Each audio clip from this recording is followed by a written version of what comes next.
All right, let's dive in. Today, we're essentially conducting a forensic investigation, an autopsy, really, into a spectacular collapse of power. We're looking at the strange case of a king who tried to command chaos itself and instead found himself at the very center of a massive cosmic joke. Our investigation starts right now. And we're going to start at the end, because to really understand what happened here, you first need to stand in the aftermath, at the scene of the catastrophe. You have to feel that quiet. The air itself seems to hold the memory of what went so horribly wrong. This profound, echoing silence where an entire kingdom used to be. So here's our game plan. First, we're going to survey the scene of the crime. Then, we'll build a profile of our central figure, the king.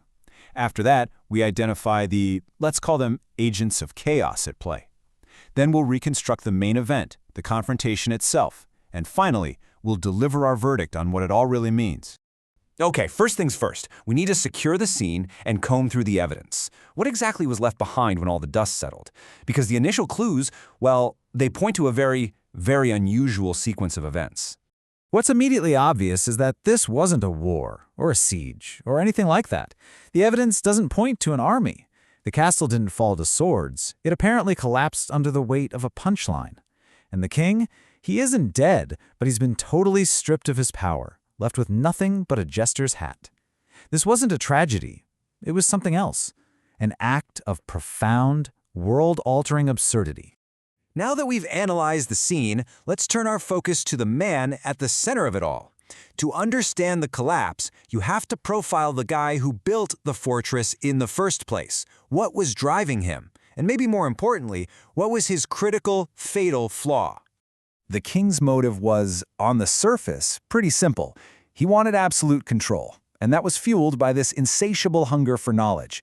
He made the ultimate deal, trading his soul not just for raw power, but for the secrets to how to wield it. I mean, this was a man who truly believed that any force in the universe could be understood, cataloged, and ultimately commanded. And that belief? That would be his undoing. And this is the real paradox of the king himself. On one hand, you've got this grand, towering ambition to impose order on everything. But when you peel back that layer, you find the reality. His power was just a mask for a deep, hollow fear. He wasn't building an empire out of strength, he was building a fortress out of sheer terror of the unknown. So, with our monarch profiled, it's time to turn to the other key players in this whole affair. Who, or maybe what, were these forces that so completely and totally unraveled him? Now, the crucial thing to get here is that these spirits, they weren't demons, they weren't villains in the way we usually think of them. They just existed outside the rules, operating on a level of unpredictable whims. Their defining feature wasn't malice, not at all. It was a complete and total disregard for the order that the king cherished so much. Their laughter alone was a weapon. Our case file has identified 3 distinct personalities here. First up, you've got the wit, who's basically a master of psychological deconstruction. Then there's the hunger, who isn't driven by greed, but by this pure desire to see rigid things break. And finally, the small, whose very presence just adds to the overwhelming absurdity of it all. Together, they are a perfect storm against logic and control. Okay, we have the players, we have the motives. Now let's reconstruct the main event. That critical moment when the king's rigid, unbending power came face to face with the spirit's fluid, unpredictable chaos. The king's choice of weapon tells you everything you need to know. Rhymes that tasted of cold iron and ash. That's the language of law, of cold, hard structure, of unbending will. He was literally trying to use the very essence of order as chains for chaos. It was just a fundamental, catastrophic miscalculation of the forces he was messing with. And here's the play-by-play of how it all went down. He starts his ritual, his serious incantations, but he's speaking a language that chaos doesn't even recognize. Or worse, a language it finds hilarious. So the spirits, they don't fight back, they play along, turning his dark majesty into a frantic dance. They didn't break his spell, they twisted it into a punchline, where he was the main joke. So the end result was this complete inversion of reality. The king's grim fortress, his ultimate symbol of absolute order, was turned into a bizarre, surreal playhouse. This wasn't just a defeat, it was a total transmutation.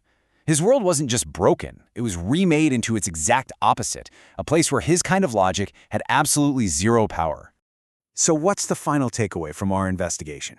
After sifting through all the evidence, what is the fundamental truth at the heart of this king's spectacular failure? This analogy just captures it perfectly. The king built a fortress. He was prepared for a direct assault, for a force he could see and push back against. But chaos isn't an invading army. It's an idea. It's a joke that undermines the very foundations the fortress is built on. You just can't fight a punchline with a shield wall. It doesn't work. And that brings us to the final verdict. The obsessive, desperate pursuit of control is, from the perspective of chaos, just inherently funny.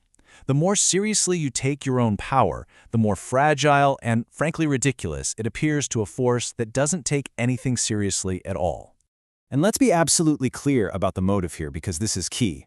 The spirits weren't driven by hatred. They didn't want a throne or power or conquest. The destruction they caused was just a byproduct of their nature. It all comes down to a really terrifying truth. Some things are meant to be feared, not because they hate, but because they play. Their complete indifference is what makes them so unbelievably powerful. So, at the end of it all, we're left with this question, aren't we? The king's path, the path of absolute control, led to absolute ruin. It seems to teach us that if you try to fight the absurd, you just end up becoming a prop in its play. Which really forces us to wonder, if control isn't the answer, then what is? What is the wiser path to take when dealing with the uncontrollable chaos of the world?